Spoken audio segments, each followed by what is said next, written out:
Fun week here so far on First Take. Let's move on to Aaron Rodgers. Stop me if you've heard this one before, but Aaron Rodgers is undecided on his football future.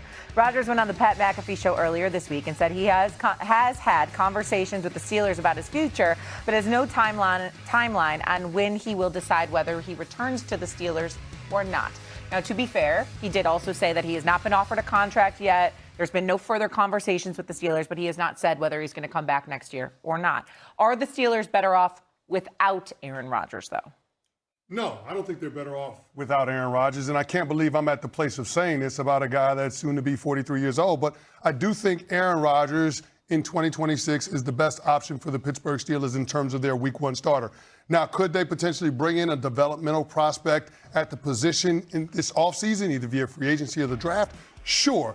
But selfishly, as a football fan, I would like to see the Mike McCarthy, Aaron Rodgers reunion with the Pittsburgh Steelers, an organization that has clearly told us that they are committed to trying to compete now, but also being able to plan for the future and developing a quarterback option long term. So I like Aaron Rodgers being back with the Pittsburgh Steelers. I think the deficiencies on this team became clear in terms of what they need. Wide receivers that can win earlier in the down so Aaron Rodgers can get the ball out of his hands quicker to avoid being exploited with the deficiencies on the offensive line up front. I think those are the areas that they need to address.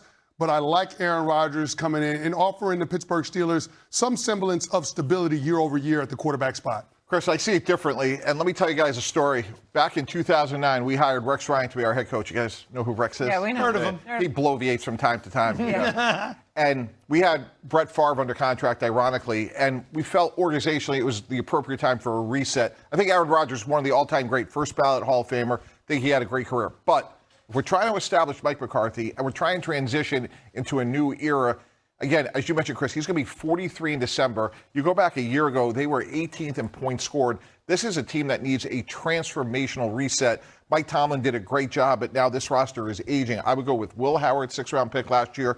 Maybe go sign a guy like Geno Smith, who's a great bridge quarterback. He just got released. And then look at the draft, and you look at that group of guys from Drew Aller, Garrett Nussmeier, somewhere in that middle group of third rounders, probably not Ty Simpson this year, and just keep going until you hit on a guy. I just think at this point, even though Aaron Rodgers is probably going to play best on opening day, there's a great expression to me that applies here is he's going to stop progress. And I'm not saying that Will Howard's going to be this great 6th-round pick, but you have to go find the next one, and we're in year one of Mike McCarthy. It's surprising to me how accepting of mediocrity Pittsburgh has been post-Ben Roethlisberger. They have been so poor with their planning. They've been all over the map. 1 minute, it's we're going to go with a younger guy. We'll try to develop Kenny Pickett. The next minute, that doesn't work out, so we're going to go with a veteran. The next minute, that doesn't work out. We'll go with an aging veteran and try to wring the most out of him. At no point have they been that good of a football team. They've been good, maybe above average, and Tomlin could coach the heck out of them, but they haven't been a Super Bowl contender, like a legit Super Bowl contender. Pittsburgh has squandered post-Roethlisberger because they just haven't figured out it's okay to stop. And yet, the amount of years Pittsburgh has squandered post-Roethlisberger because they just haven't figured out it's okay to take a step back in order to take 3 steps forward. That's the thing. Stop winning 8, 9, 10 games. Go out and bottom out. It's all right. You're not going to do anything. It's not accepting of losing. It's not going to hurt your culture. They're not going to do that. They're not going to do it. Then they can keep getting this result. They've been so accepting of mediocrity. You're right. They won't go do that. And they'll win 9 games this year, and then they will be right back having a conversation. Hey, maybe they can go get Kirk Cousins. Maybe Kirk Cousins can help them for a year as they continue to bridge this gap between not winning Super Bowls and not winning Super Bowls. Yeah, they stay on the treadmill of mediocrity, and it's because they won't operate in the extremes. Either you fork over the draft capital that it takes to get a franchise quarterback, which means moving up in the draft or trading for one, or you end up bottoming out, like you said, Joe, tanking and hoping that the incoming draft class is quarterback rich. But it's one of the two philosophies. I don't necessarily think that they've got to tank in order to get good. You see that with the Los Angeles Rams. Kansas City traded up for Mahomes. The Rams went a decade without making a first-round draft pick and played in 2 Super Bowls during that span. You just mentioned the Kansas City Chiefs moving up from 29 to 10 to take Patrick Mahomes in 2017. The Pittsburgh Steelers have done neither one of those things. And I guess my point in saying that Aaron Rodgers is the best option is me acknowledging that the Pittsburgh Steelers are not going to tank. Because if you were, you would move on from Cam Hayward. If you were, you would move on from T.J. Watt. You will move on from players on your roster that have value around the league to stockpile draft picks in order to reset. They're not doing that. Right. But here's what applies is if you have a Will Howard, he's going to get better as the season goes along. If you have Aaron Rodgers, he's going to get older. And at 43, the odds are overwhelming that he's not going to be the same guy in December that he is in September. I agree, they're getting old on defense, but to me, this is about what is best for the quarterback position for the next 3 to 5 years. And as much as I think Aaron Rodgers has had a great career, I think it's over, and I would move on. See, I just feel like he's lingering because he's going to come back. I mean, what do they have till March 11th, right, before free agency opens up? Well, if he's still undecided, are they going to get a quarterback? Are they not? Remember we did this last year with the draft? It feels like... Mike Tannenbaum is our general manager, and he's going to make some trades for us here. Let's start with Myles Garrett. What trade would you like to see a team make for Myles Garrett? All right, Greedy, 2 first-round picks to the Detroit Lions. They obviously have a championship offense. They have Aiden Hutchinson, but they were 18th in defensive efficiency. You put Myles Garrett on this team, they legitimately could win the Super Bowl. Cleveland is rebuild again. Go get the first-round picks and maximize the value you have in Myles Garrett. I'm not sure it's a rebuild. They're just in a build because they. but here's the thing: like Myles Garrett, have they given any indication that they might trade him? Nope. Right? 'Cause I thought they should have last year. Yep. A lot of people thought so. There's no reason to think they're going to do it, right? Nope, they don't. They've said at every turn they don't want to do it. He's face of the franchise. They love him there. Even last year when he demanded a trade, they said they weren't going to do it. They gave him a gigantic pile of money, and we haven't heard anything about it since. Tim Hasselbeck, I mean, look, he broke the sack record and they finished last in the division. I'm not sure what else you need to say. What do you see here as far as Myles Garrett and the Browns? Greeny, that's exactly it. There was a period in time where J.J. Watt was the best defensive player in the game, and he was on like a 1-win team in Houston. You know, it's essentially the same exact thing that's happening in Cleveland. You have this insanely dominant defensive player, but your team stinks because you have so many other issues, you know, one of them being quarterback. There's new leadership in Cleveland. You're exactly right. They should have done it a year ago, started to stockpile picks so that they'd be a year further along. But holding on to Myles Garrett, that's great. He's the face of your franchise. He's the face of a team that is underwhelming everywhere else besides him. And so, yeah, it just, look, Mike T, you know, brings up a good trade. I think it was a good trade a year ago. It seems a little bit odd that Cleveland doesn't understand where they are and, you know, isn't willing to go ahead and do something like this. Yeah, especially because it's where they always are. Yeah, exactly. If anyone should understand it. They've been there long enough. They should be comfortable in the surroundings. They don't need a map. Okay, Mike T, let's get to the next trader, Mike. How about A.J. Brown? What is a team you would like to see trade for A.J. Brown? New England Patriots for a first-round pick this year and a third-round pick next year.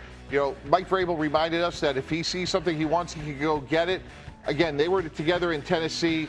Obviously, they just released Stephon Diggs, so they need a outside receiver. They need one anyway. This would be an ideal fit. So, again, Philadelphia, a lot of noise. 4 good years there. He's 29 years old. I think it's a win-win. Talk to me, Graz. I think the Patriots have been and will continue trying on this. So far, the teams that have talked the Eagles feel like the Eagles are asking too much. For example, I think they're asking for more than what's on the screen here. Now, could they adjust that? Could, you know, if they feel like they want to get a deal done? Sure. But the price Buffalo paid for DJ Moore yesterday is not going to encourage the Eagles to lower their demands. And frankly, I don't feel like they feel they need to get rid of this player. I think they're open to anything, as they always are. But I don't think they're just going to dump him for nothing. What do you think? Let me do some math here, Tim Hasselbeck. New England Patriots plus A.J. Brown would equal what? Oh, yeah, I mean, they're way better, and all this talk about them being ahead of schedule, you know, I think it puts them closer to being like, no, this is who they are. There's not a schedule. They've got a true number one that can be a dominant player. I think what's interesting here is, like, for me, from a New England perspective, first and third rounder, like, all day long. You're talking about, you know, the very end of the first round and then a third rounder. I mean, look, the Tennessee Titans, you know, basically, you know, moved on from A.J. Brown, but in the first round they tried to replace, A.J. Brown with Treylon Burks. Like, it doesn't happen. So I think I would just kind of ask Mike, like, all right, this is a proposal of like first and third rounder, but like how high if you're New England do you go? Because is it first and second rounder? Is it potentially, is it 2 firsts? Because I do think, to Graz's point, I think Philadelphia is going to be asking a lot more than first and third. So we got 2 1s. I see your offer, and I counter with 2 1s. Would you do it? I'd probably go 1 and a 2. And Joe brought this up earlier. Drake May is on a rookie deal. You do have a sense of urgency, so I think 2 1s is a little strong. I mean, Green, you know the draft. You can draft somebody down there if you're New England. Sure. They're probably not going to be A.J. Brown. You pay a premium, but 2 1s is a little steep. Okay, 2 1s is too pricey. Everyone just watched what happened with Sauce Gardner to the Colts. As soon as that fell apart, you realize, man, you just gave up 2 1s for a guy who ends up getting hurt. It can blow you up really quickly. Okay, I want to get to this last one here quickly because in our meeting this morning, our last trader, Mike, you said to me, Tannenbaum, that you think the trade between the Chiefs, where they sent Trent McDuffie to the Rams, between the Chiefs and the Rams, has not gotten enough attention. Why is that? Yeah, from a Kansas City standpoint, you look there and you say, wow, are they in somewhat of a rebuild? Is Patrick Mahomes not going to be ready for opening day? And they got 4 picks for a great player. Look, they've moved on from Tyreek Hill, L'Jarius Sneed, but Trent McDuffie has impeccable character. He's in his prime. He is an elite player. I was stunned that they would trade him. I wonder if that's a signal that, hey, maybe this is a little bit of a retool year. So you're suggesting they may look at it as 26 isn't going to be the time. Let's start putting it together for 27. Yeah, I think on one level, the trade is very much in character because you'd say L'Jarius Sneed, but also Charvarius Ward, also Marcus Peters. Like the Chiefs have graduated their top cornerback pretty much every few years.